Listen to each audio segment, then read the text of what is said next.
The royal family dance crew has been reigning the dance world for more than 10 years. Led by Parris Goebel, with one legendary performance after another, their World of Dance performance is the most viewed video on that channel of all time. And as the stars of Justin Bieber Sorry music video, now sitting at over 4 billion views, they are one of the most watched dance crews ever to appear on screen. But heavy are the heads that wear the crown. Because in recent years, the conversation around them has shifted, where there is a disconnect between the audience and the new gen, and words now associated with them sound more like losing their spark, bring back Parris and the OGs, reusing choreography, and even recycle family. So what has happened in the past few years? Is the reign beginning to fade? Welcome to the Dance Study. I'm your host Mel. I used to be a professional dancer for 10 years. I have a master's degree in business analysis, and I also have been working in marketing for the past 6 years. And this is the series where I break down the business, marketing, and culture of street dance. Just as a disclaimer, I'm a big fan of every dancer that I talk about in the series, but liking and admiring something doesn't mean you can't criticize them. However, the Dance Study series is not an invitation for anyone to be spreading hate or being mean or being nasty to anyone that I talk about. So let's keep the discussion respectful and at educational level. Thank you. Right. We can't talk about the royal family today without first digging into where it all started. Parris is a classic example of how a legend in their field is born. She showed her talents from an early age with the support of her parents, to the point of not following a traditional path. This is also back in the days, by the way, when dance didn't even get the attention that they do now in the age of social media. Sadly, there wasn't a subject for dance. I actually had a lot of teachers put me down and say that it wasn't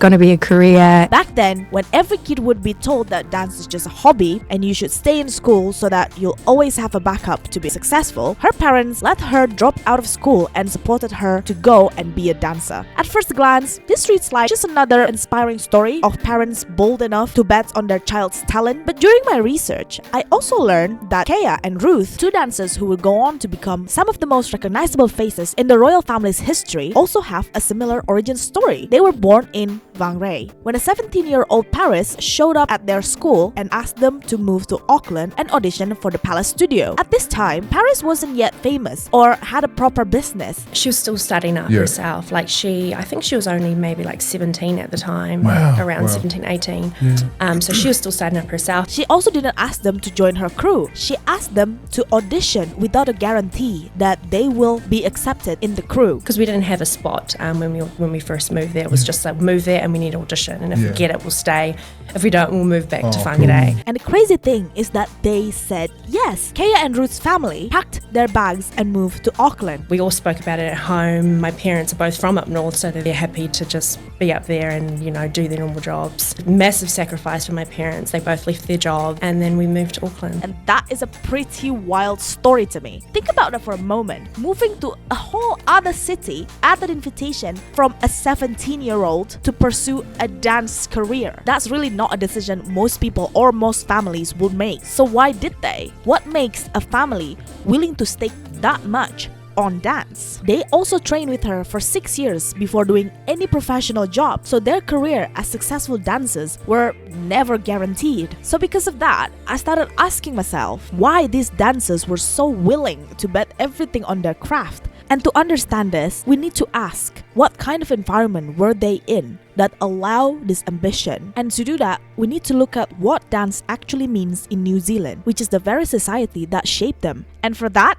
let's go back to the roots. Long before any of this, New Zealand was a home to the Maori, the indigenous people of Aotearoa, who arrived from eastern Polynesia roughly 700 years ago. At the heart of their culture was movement, the haka. It was a war cry, a funeral rite, and also a way of honoring guests. For Maori, dance was never separate from communication. It was part of the language itself. Then after the Second World War, New Zealand's economy was growing fast, and the government actively recruited labor from across the Pacific, including but not limited to Samoa, Tonga, Fiji, and the Cook Islands. These migrants brought everything with them: their food, their faith, their language, and their dances. The Samoan Siwa, the Tongan Laka Laka, and the Cook Island Ura, dances that carried identity and memory, and for communities far from home, are one of the most powerful powerful ways to hold on to who they were. It's almost like immigration makes a richer culture. Most of these families settled in South Auckland, where the Maori culture and the Polynesian migrant culture ended up side by side, in the same schools, in the same neighborhoods, sharing the same lives. Two groups with different histories but deeply shared roots, were both understanding that movement means something. Then in 1980s, hip-hop arrived from New York. Hip-hop culture appealed particularly to the Maori and Pacific Island groups, with its sense of community through breakdancing and DJing, as well as its ability to allow disenfranchised and minority groups to make powerful statements. So it fits in harmoniously with ancestral values that already exist for generations, which are the community, the storytelling, their identity and expression. The hip-hop dance scene flourished in New Zealand not only because the US influence in the media, but also through the Samoan links, with styles such as b-boying, popping, and locking becoming deeply embedded in the community. Maori and Pacific Island youth adopted the hip-hop, transformed it, and made it their own. While countries like Japan developed hip-hop battle culture, as I dissected in my previous video, New Zealand's youth naturally gravitated toward choreography and performance, where they will learn the dance skills together in the afternoons, putting together routines to perform in hospitals and nightclubs rather than battling in ciphers. And this is why New Zealand's hip-hop culture leans more into competition and performance rather than battles. And that is the world that youth of New Zealand such as Parris, Kea, and Ruth were born into, because dance is deeply rooted in their culture. A source from DANZ estimates that more than 630,000 New Zealanders of all backgrounds, abilities, and ages dance regularly. These are far more than those who play rugby and netball combined. A 2008 study by SPARC, or SPARC, backs this up, finding that 16.8% of New Zealand adults aged 16 and over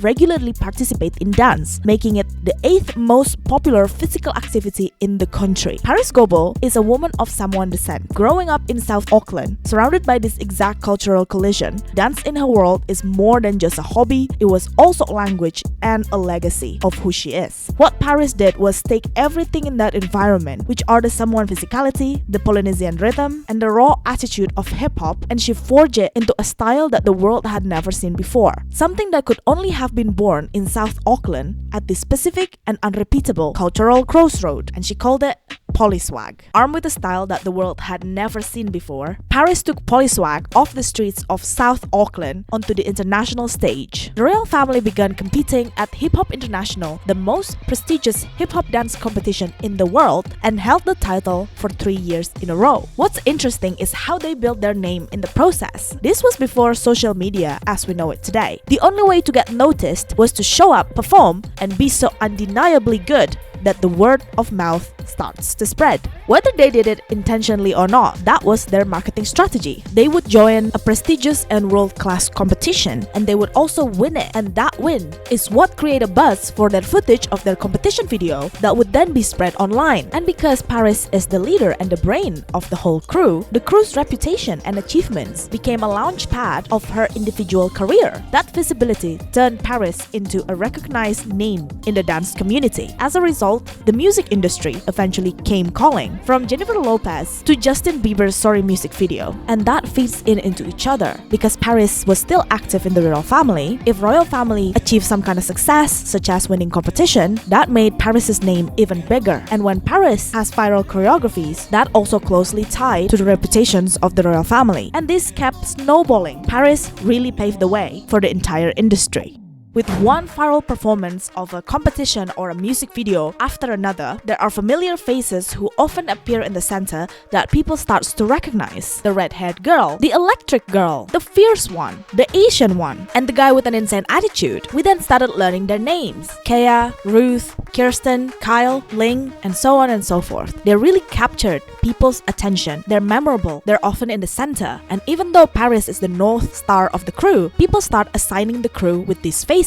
And the YouTube era played a huge role in building that connection. Back then, dance content was scarce, and there was no endless feeds of other dancers competing for your attention. That scarcity made audiences latch on to familiar faces. Dancers like Kea and Kirsten didn't need to have a strategically curated feed in their personal profile or post personal thing about them to connect emotionally with the audience like creators have to do today, as emotional connection from the audience could be built through repetition, familiarity, and memorable performances dances at a time when the world was paying close attention and had very few other places to look. But nowadays, the royal family that we know and love looks different from how we remembered them in those viral videos. It is filled with a lot of new faces that we're not as familiar with taking the front line. These OGs that we're emotionally connected to have moved on to do other things. And I don't think there was ever drama into why they moved on. As they get older, they just outgrow being part of a crew and would like to pursue an independent career, which is very common, just like when I left my crew after 10 years of dancing with them. But because of that, the audience noticed a shift,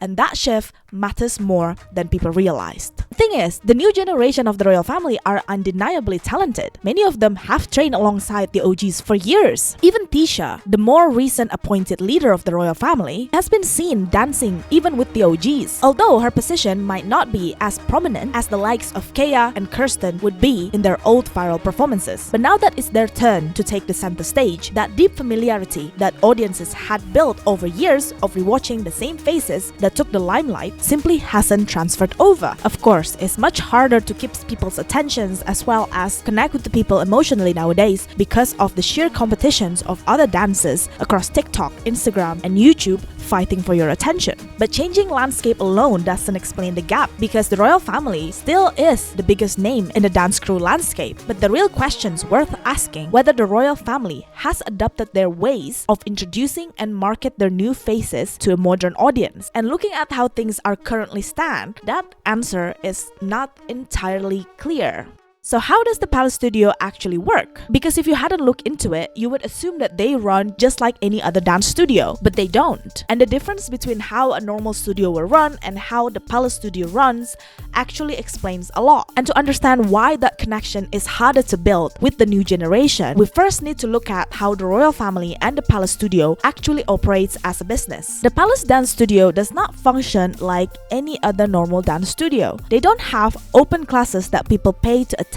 Instead, they hold auditions once a year where they will select dancers, and those dancers would move to Auckland, commit to train with them 5 days a week, and be part of the royal family. There's also reportedly a $200 audition fee up front. This was a controversy at one point because people felt that an audition fee is essentially a fee for a job interview. But joining the royal family doesn't mean that you're employed by them. These dancers who get selected don't get paid. According to the audition terms, all accommodation, financial agreements, and visa costs are responsibility of the dancer. So you're moving to another country, specifically to Auckland, training intensively and covering all of that yourself. In exchange, you get world-class training, a globally recognized crew name behind you, and the chance to compete and perform on an international stage. While I can see why people can see this as a problem, I personally think that it's fair enough. The audition fee reads more like an admission fee for a dance academy, in my opinion, and even if selected dancers contribute to training costs, it's a little bit more like paying tuition fee to attend university. The dancers will be investing for their own development. But where does the Palace Studio make its money then? Audition fees bring in some revenue, but the real money comes from tours, performances, competitions,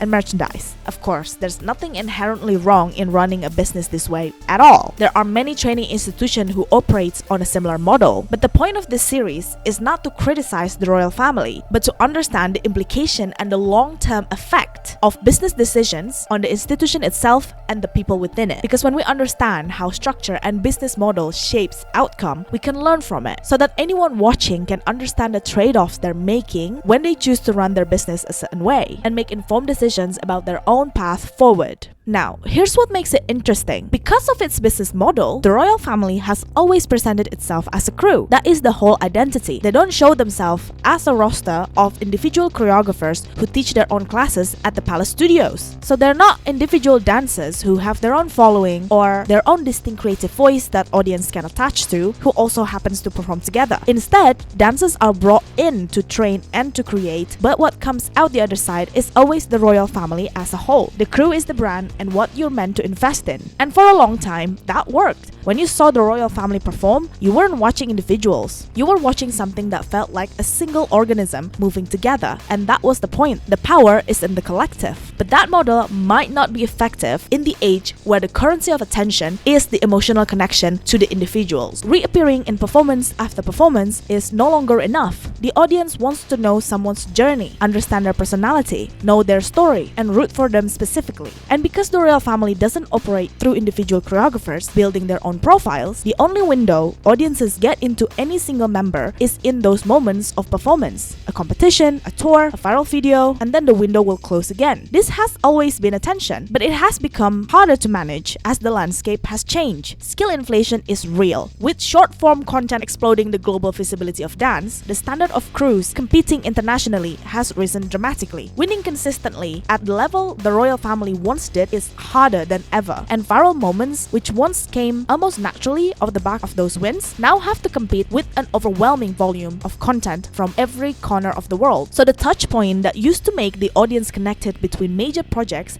are fewer and further apart. And with no individual faces being elevated in the meantime, the gap between the royal family and their audience has quietly grown wider with each passing cycle. Now let's talk about Parris for a minute. Parris is now based in LA, while the Palace studio remains in New Zealand. She still works with some of the royal family's members every now and then, but her career is largely independent of the team at this point. She is the iconic choreographer the music industry comes looking for. In the early days of her career, she was reportedly earning around $30,000 for 2 weeks worth of work. That is a lot, especially at that time. But she got to that point because of what she built with the royal family. The competition wins gave her credibility, the viral performances gave her visibility, and the crew gave her the platform to eventually step out and build something of her own. This also mirrors the career trajectory of the members we know and love. So the way that the royal family operates is more like a revolving door of talents. They train with the royal family and Parris for years, and that would open doors to the industry. They would then move on and build their independent careers. For example, Kyle Tatin is now a sought-after choreographer in Hollywood and K-pop. Kirsten and Ling were breakout stars of Street Woman Fighter 2 under the name Jam Republic. Similar thing happened to Kea, Ruth, and other royal family's OGs, competing under the name AG Squad at World Street Woman Fighter 3. There is a pattern where the royal family became a launch pad for independent careers, and that is genuinely something to admire. Parris doesn't need to keep the Palace studio open. They can just walk away and focus on her own success in LA entirely. But she kept it running. She kept opening doors for the next generation of talented dancers. Starting my own studio and creating a home for other dancers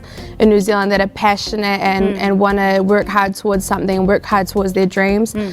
So that's definitely been the best thing that I've ever done or created. To know like that, you know, it started as something so small and now it's a gateway for these girls to live their dreams. It's so beautiful and so important to me. But this is where it gets a little complicated. Although the revolving door model on its own is not a unique principle, where every dance academy and performing arts school operates in a similar way. That's just how training institutions work. What makes the royal family situation different is that they are not just a training institution. They are simultaneously a training program, a competitive crew, and a globally recognized public brand that audiences are emotionally invested in. And those things create tensions with each other. A training program needs constant rotation to bring in fresh talent, but a public brand needs continuity and familiar faces for audiences to maintain an emotional connection. The royal family has always been trying to do both at the same time, and the older the institution gets, the harder that balance becomes to maintain. And this is where the talent retention point becomes important. The royal family dance crew actually retains their members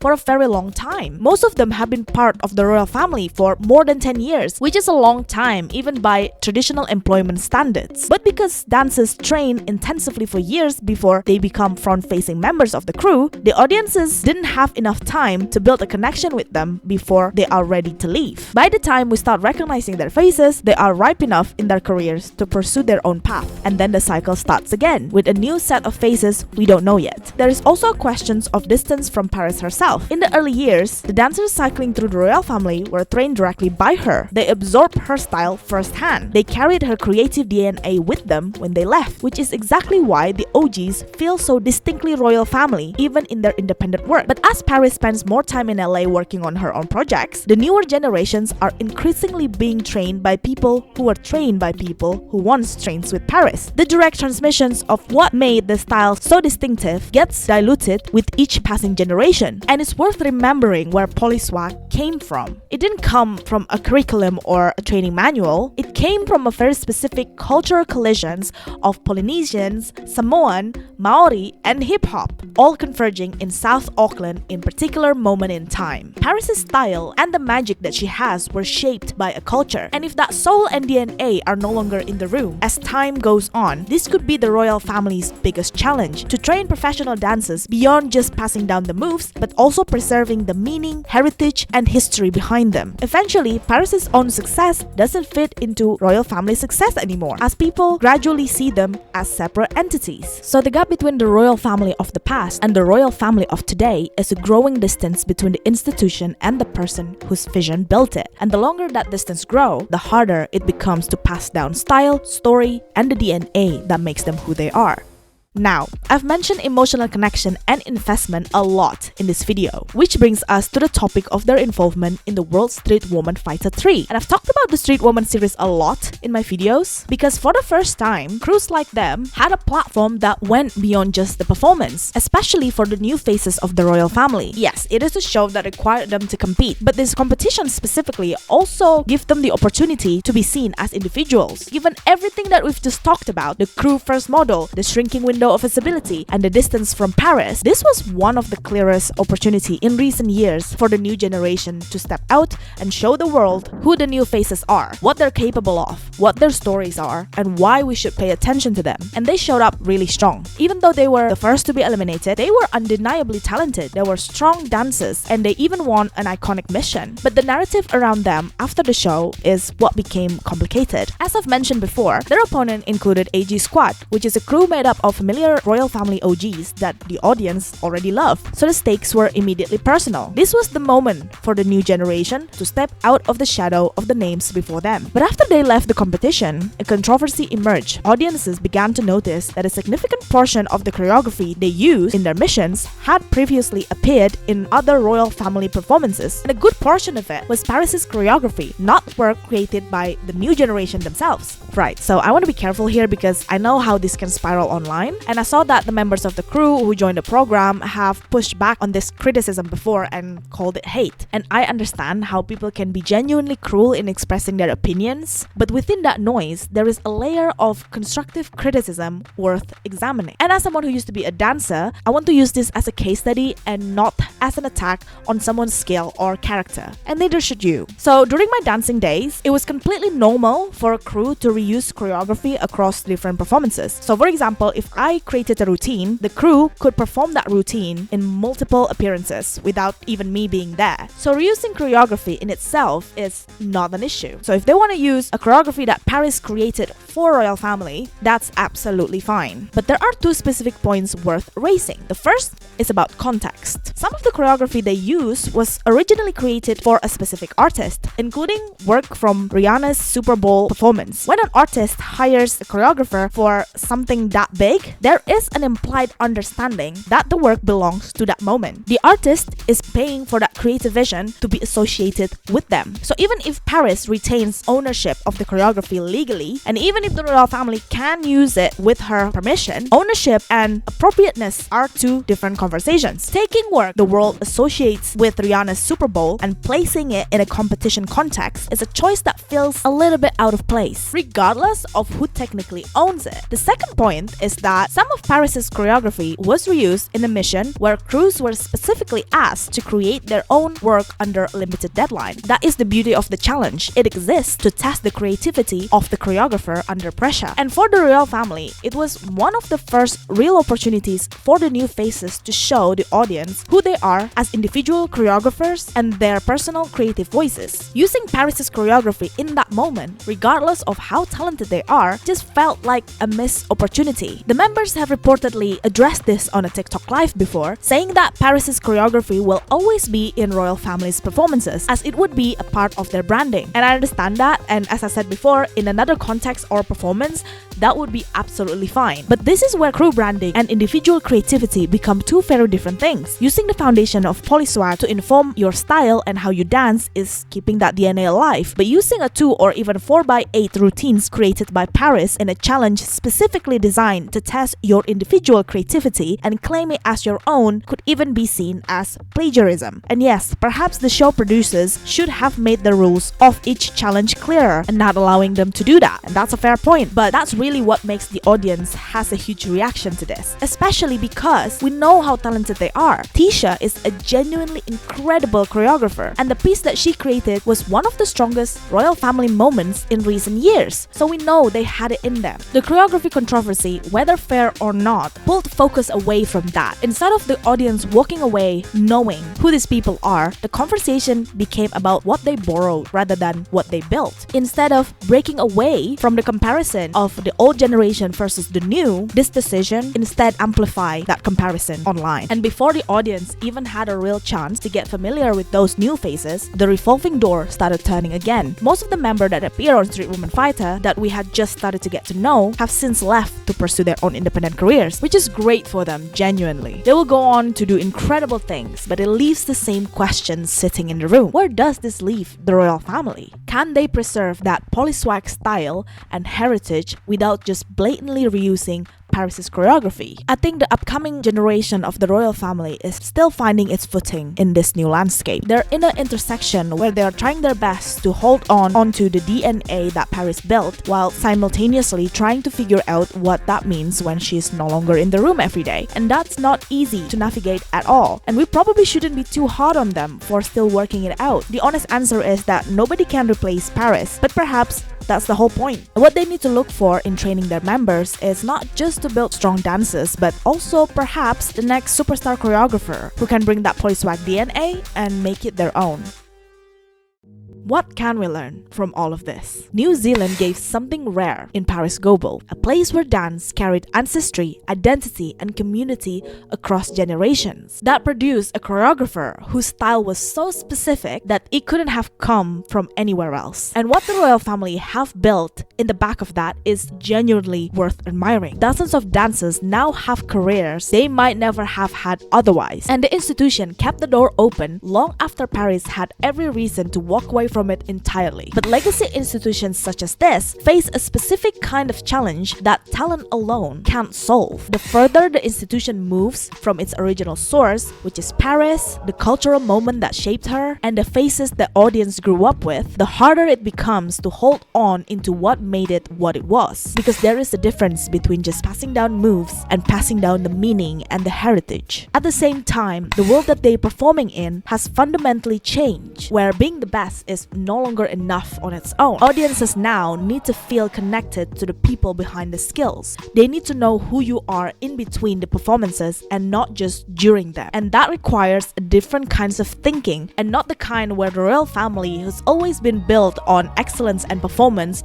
was designed for, but it is also now impossible to ignore. Preserving the soul and the heritage of what was built while adapting to how audiences connect today is probably what will define whether the royal family will continue to reign or quietly fades into legends. Which is exactly why bringing this analysis into a public conversation is important, because the royal family and the palace studio is an institution worth protecting. And hopefully this can help crews and other studios like the royal family to see what's shifting beneath them and adapt in ways that let them stay relevant, stay connected, and stay successful in this landscape. So yeah, hope you enjoyed that analysis. Please comment your thoughts. What do you think about the royal family in the recent years? And please also like and subscribe for more video essays just like this one. And feel free to let me know what other street dance topic that you want me to talk about. Thanks so much for watching until the end, and I'll see you guys in the next one. Bye!